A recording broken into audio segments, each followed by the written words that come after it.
If a user forgets their password, we can give them the option to reset it. And this comes in two stages. The first stage is clicking a link just down here, which will take us to a form to allow the user to enter their email. What that will do then is send an email to them with a link.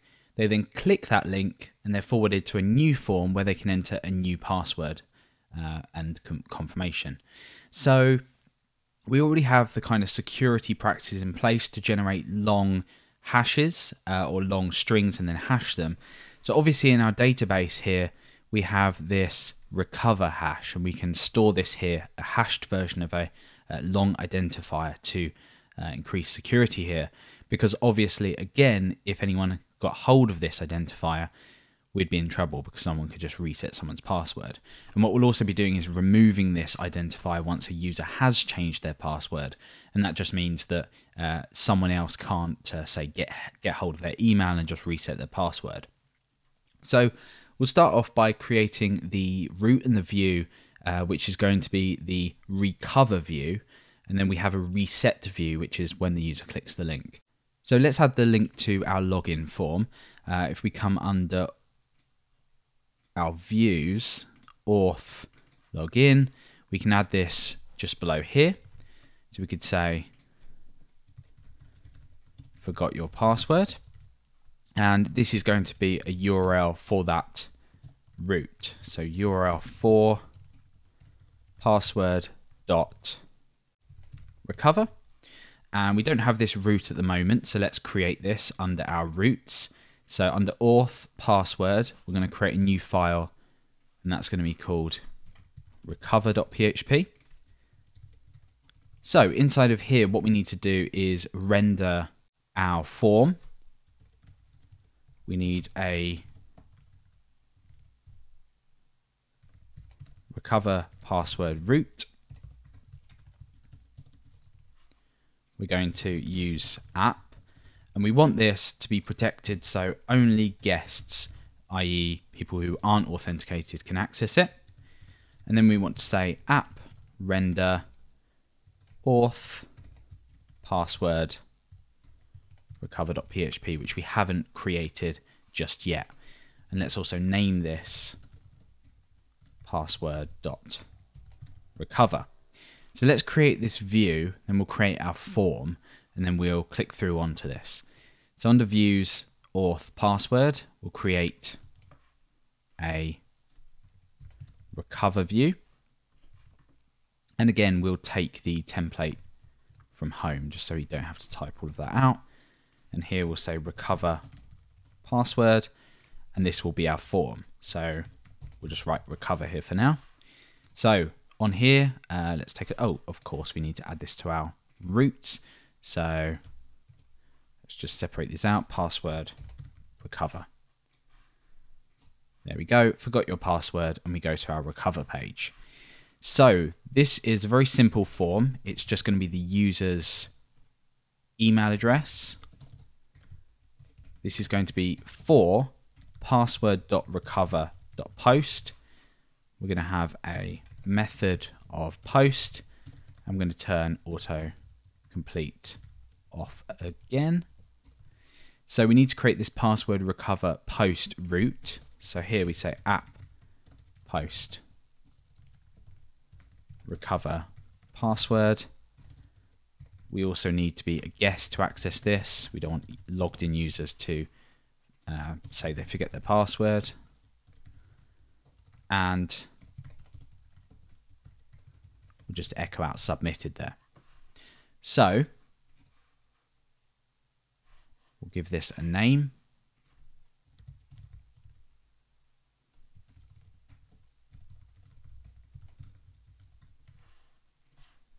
And we're all good to build our form.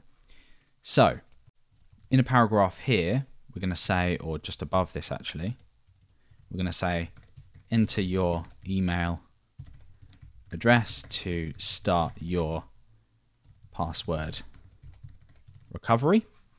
And inside of the form, we just have one field, which is the user's email address. We have an input type of text here. The name is going to be email, and the ID is also going to be email. And we need our submit button. So input type of submit, and we're just going to say request reset. And of course, when we submit this form, we have a cross-site request forgery token mismatch. So we need to implement our hidden input field with a name of cross-site request forgery key. We've already done this before, so we know exactly what to do. And the value is cross-site request forgery token. So we can now submit this form and we get submitted. Perfect. So now what we need to do is focus on actually processing this submission. So as normal, we bring in our request object here, app request. We only have one field, so we don't really need to do this, but we'll do it to keep consistency in case we add anything else here. So request post email, that will be the user's email that they submitted through. We need to validate this, so we're going to say v equals app validation. We're going to say v validate, and we only have one field to validate here, and that is the email address, which is the email we just created that variable in. I'm going to say required, and we also want this to be an email. So if the validation passes, we are going to just kill this and say passed. Otherwise, we need to output our errors. So we need to render our view.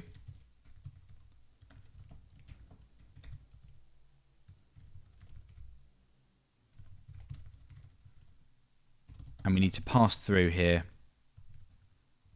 our errors. And we're going to pass through request so we can output the form contents again. So request, there we go.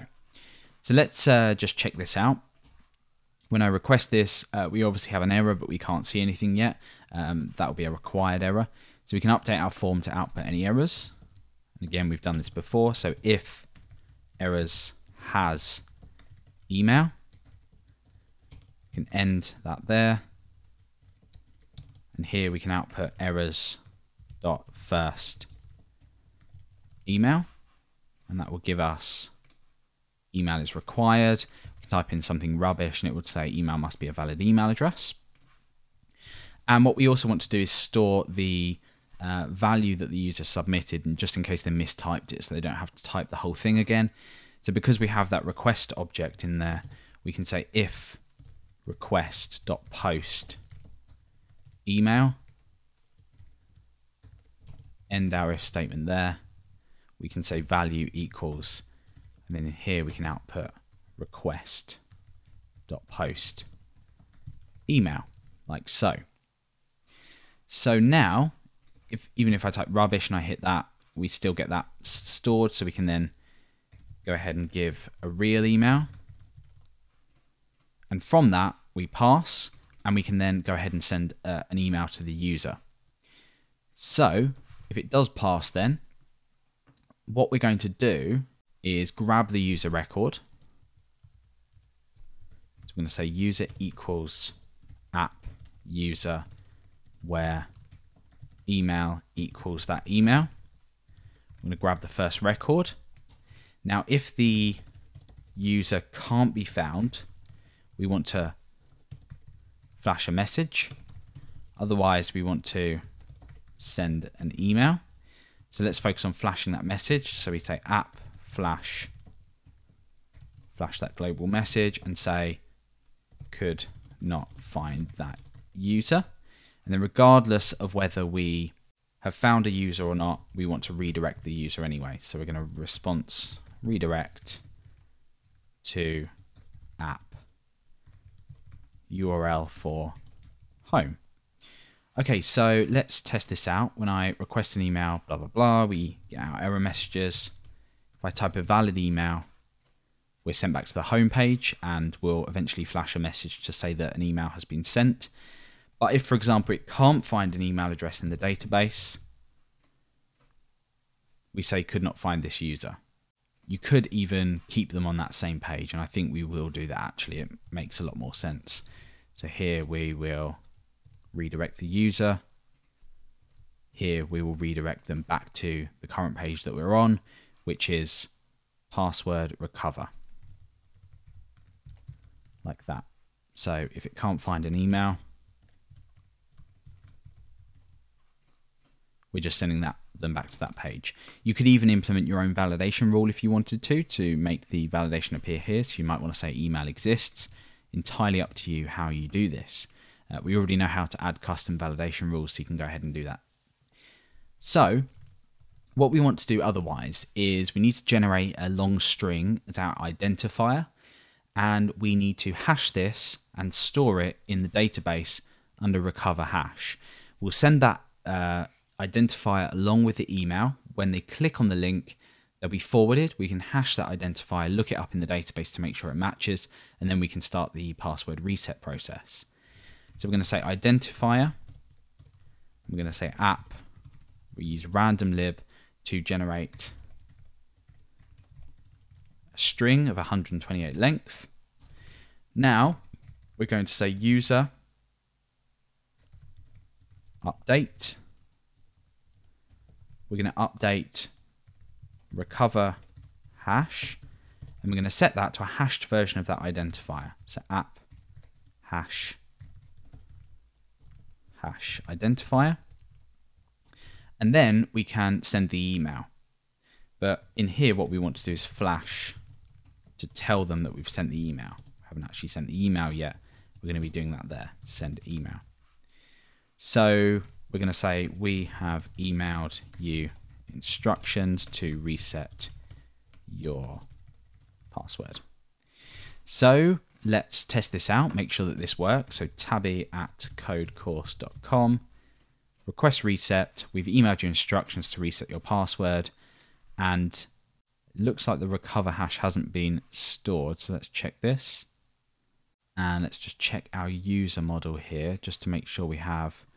Okay, so we haven't set the recover hash in fillable.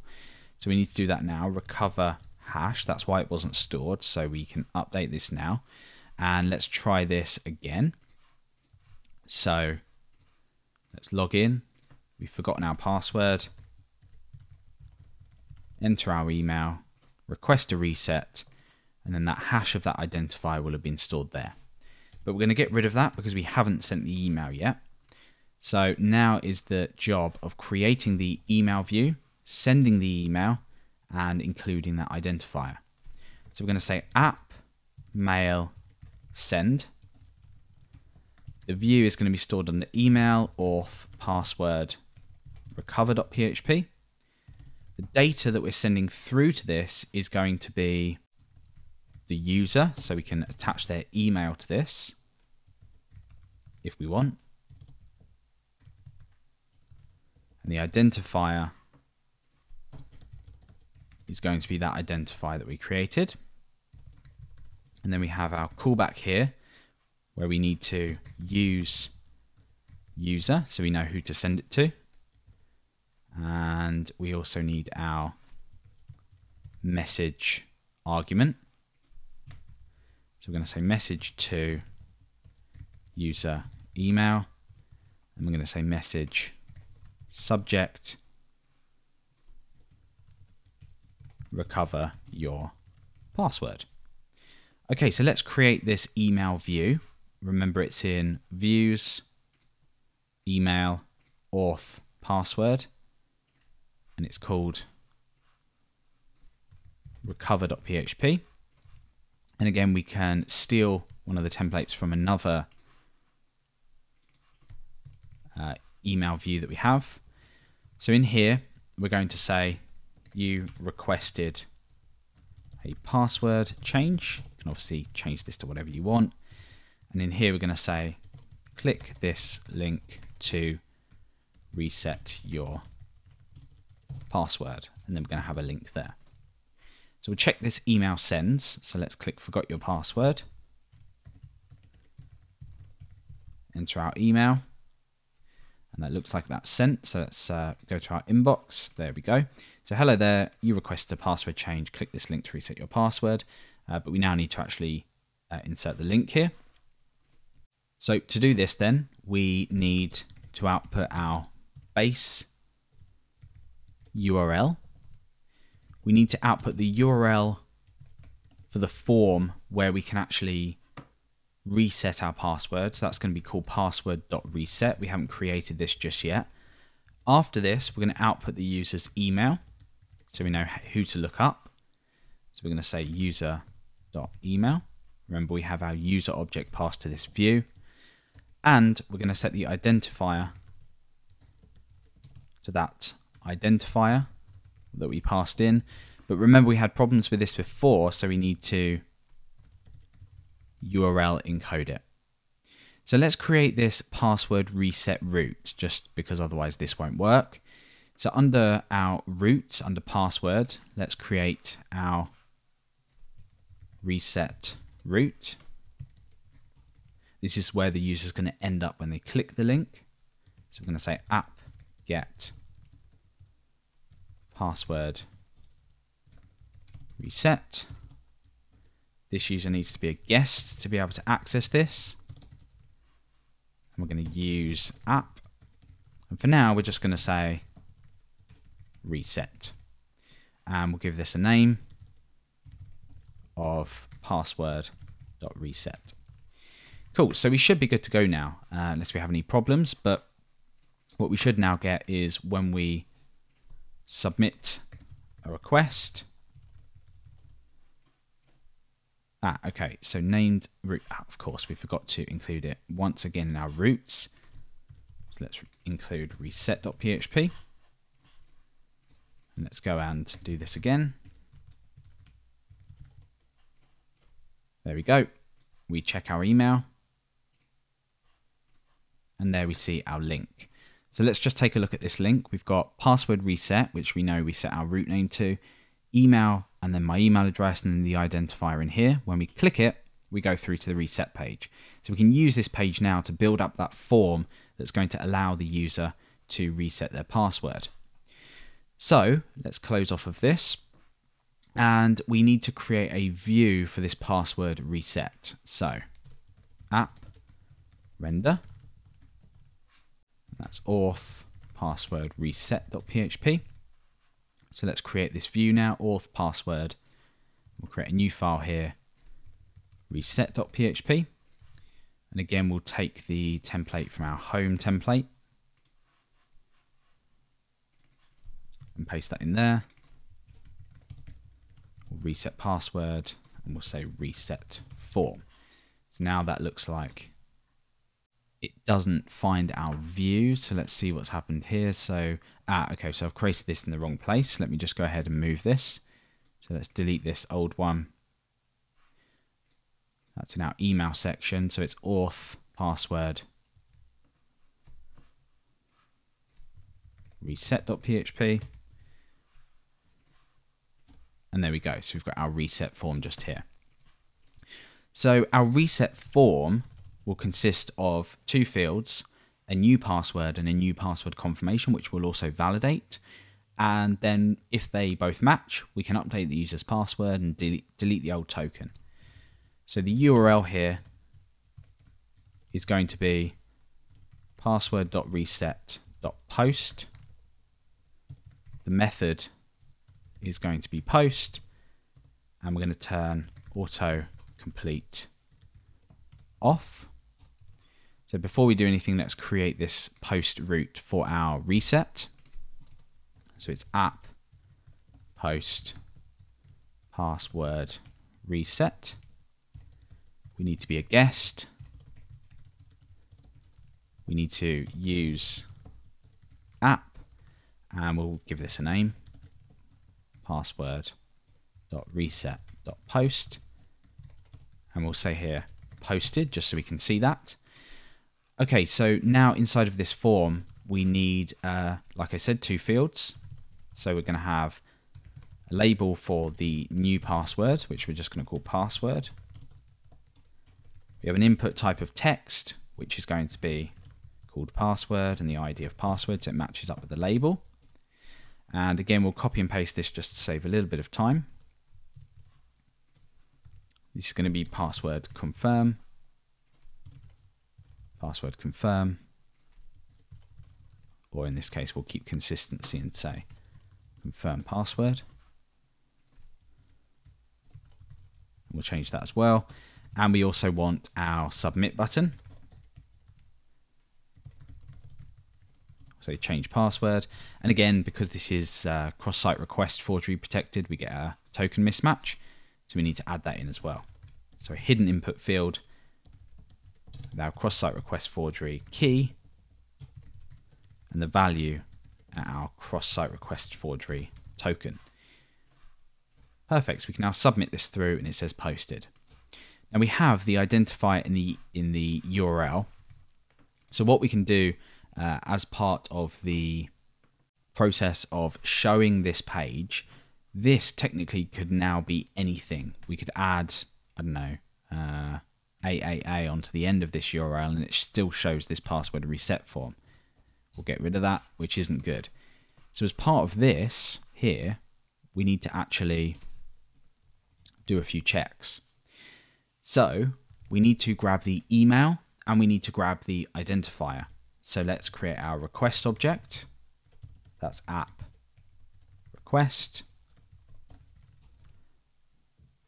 We'll set the email to request get. Remember it's get now because it's in the query string. That's our email. And then we have our identifier. And we need to hash our identifier. So I'm going to say hashed identifier. That's going to be app hash identifier. So now what we're going to do is we're going to look this particular user up by their email address. If the user doesn't exist, or if they don't have a recover hash, or if the hash doesn't match, we're going to show some errors, or just redirect the user. It's entirely up to you what you do.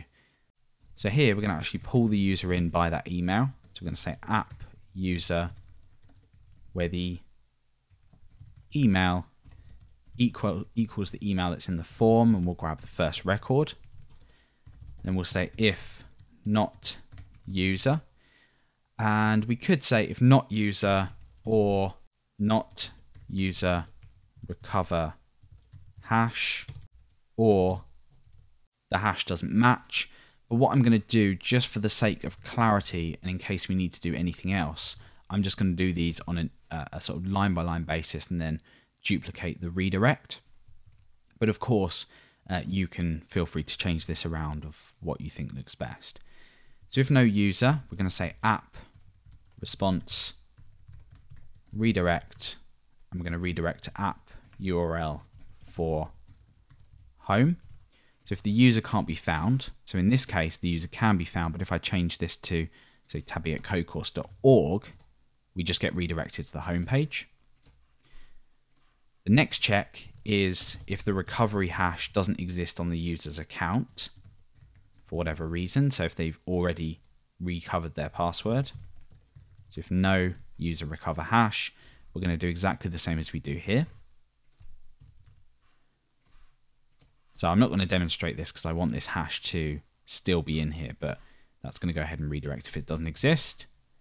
And finally, we want to check that the hash or the hashed identifier matches the hash in the database.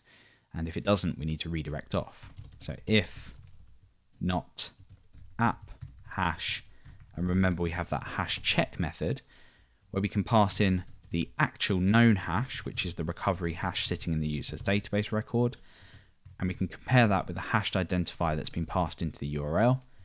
Then we can do the same thing. We can redirect off. Okay, so once we reach this stage, we know that the password reset process can continue. We know that we've got everything we need.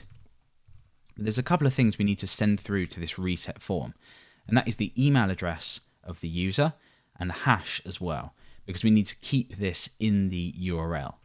So we're going to add this to our view variables. So email is going to be the user's email, and the hash is going to be the identifier that's been passed in. So we now have email and hash inside of this reset view just here. So let's refresh. Everything's working fine. If either the username here or the email here can't be found, we know that we redirect. Or if the identifier can't be found, so let's just get rid of that, we redirect. So we are now in a good position to actually reset the password. Now on the reset password form, we need to attach these to the URL. So when we submit the form, so at the moment when we submit the form, we lose the identifier. We still need these identifiers there. So there are other ways of doing this, but I'm just going to keep them in the URL. So after this, we're going to say email equals, and then we'll output that email, and we'll say identifier equals, and then we'll output that identifier, and we will, we've already URL encoded it, so it should be fine here. But now when we submit the form, it might not be actually. Let's just check under here. Oh, sorry, hash. Let's call this identifier. That makes a lot more sense. There we go. So that looks like, so it's not URL encoded. You can see this part of it change to a plus, and that's not what we want. So we want to URL encode this as well. Perfect. So that's now being posted through. And then in the post version of this, we can pick these up again, and then we can, work with them. The alternative to doing this is to take these and put them into the form, but that makes it a little more difficult when you're working with validation and we show the form again. So we'll just stick with the way we're doing it now, just so it's a little bit easier. So now what we can focus on is the actual post route. So what happens when the user posts the password and the password confirmation? Well, we need to be a little bit inefficient here, and we need to do pretty much exactly the same as we're doing here, because technically we're again looking up the email and we are comparing the identifier. So although I don't like doing this, and this could be extracted to somewhere else to make this a little bit better, I'm going to paste this into here because we are taking the request object.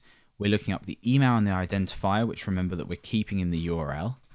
We're then looking the user up again so we can actually check that their password or check that their hash is correct and all that kind of stuff. Check that their user account exists. Check that they don't already have a recovery hash, and check that the hash matches. And then we can go ahead and actually reset their password. So down here then, once all this has been done, once we've checked all this, we can just kill the page and just say all okay. So when I submit this, we get all okay. But if this does change, we're redirected off. So instead of doing that, we need to validate the passwords. So we're going to say v equals app validation. I'm going to say v validate password. And we don't actually have the password that's been submitted through here yet. So what we're going to do is we are going to say password equals request post password, because that's coming through in a post request. Remember, these are coming in the query string, so they're still get. I'm going to say password confirm. That's password underscore confirm. So these are from the form. These are from the query string that we're persisting. So we're validating the password. It's required, and we want it to be a minimum of 6. And we have our password confirmation, which is required. Well, we'll just type confirm, which is required. We don't have to have that minimum of 6, because remember, as long as the password matches the password confirm, we're all good. So we're going to say matches password. And if the validation passes, we can set the new password and remove the recovery hash. So if v passes, we want to update the user. So we already have the user here by that email. So we're going to say user update. And we're going to set the password to the hashed version of the password that they submitted through in the form. And we can use our password hasher for this. So we're going to say app hash password. and we pass in the password there. And we want to remove the recovery hash because we don't need that anymore. That will essentially allow anyone to reset the password an unlimited amount of times, and we don't want to do that directly from that same link. And then what we want to do is flash a global message to say your password has been reset and you can now log in or sign in or whatever we want to call it. So now we want to redirect the user back to the home page. So app response redirect, and we want to grab the URL for the home route. Now, if the URL doesn't pass, we want to render that view and show any errors. So app render auth password reset, and we're passing through here any errors we see, which is from v errors. Perfect. And we're not sending the request through because we don't want to output the passwords in the form as we do with any passwords. So here we can check for them errors. So if errors has password in the if there, and if that does have any errors, we can say errors first password, and we can duplicate this for the password confirmation and just update these strings or keys. Okay, so let's check this out. When I hit change password, password is required. Let's type 2 load of rubbish in here, and it looked like it did redirect us, so that's a little bit strange. Let's just check out what might be happening here. So we've got password confirm, and what we also want to do is pass through, like we done on here, the email and the identifier. Otherwise we'll see this problem. When we submit the form, we get the validation. When we click again, we're redirected because these weren't in the URL. So we're just going to add these here. So we're going to say email, user, email, and identifier, and that will just populate them inside of the form again. So when we view the page source, you can see that they're populated in here. So when we hit this, we can hit this as many times as we want, and we don't see a problem. So what we're going to do now is just enter a load of rubbish, and we get our validation. I've just noticed as well that these aren't password fields, so we can go ahead and update that now. So we're going to say a type of password, and here we'll say a type of password. And let's now choose a new password. So I'm going to say password and password. They both match. They're both larger than 6. Change password. Your password has been reset and you can sign in. Let's go over to our database. Look at this hash change when I refresh the table. So that's changed. And also our recover hash has been changed to null. And I can now go and log in with my new details. So as part of this video then, we have created the routes and the views that we need to be able to reset the password. We have given the ability for the user to enter their email address, like so, request a reset, head over to their email account, find that link in their inbox, click it, update their password. We have validation in here, and we change our password, and that resets our password, removing any token from the database, which means that when we click this URL again, we're just redirected back to the home page and it doesn't prompt us to enter our password again.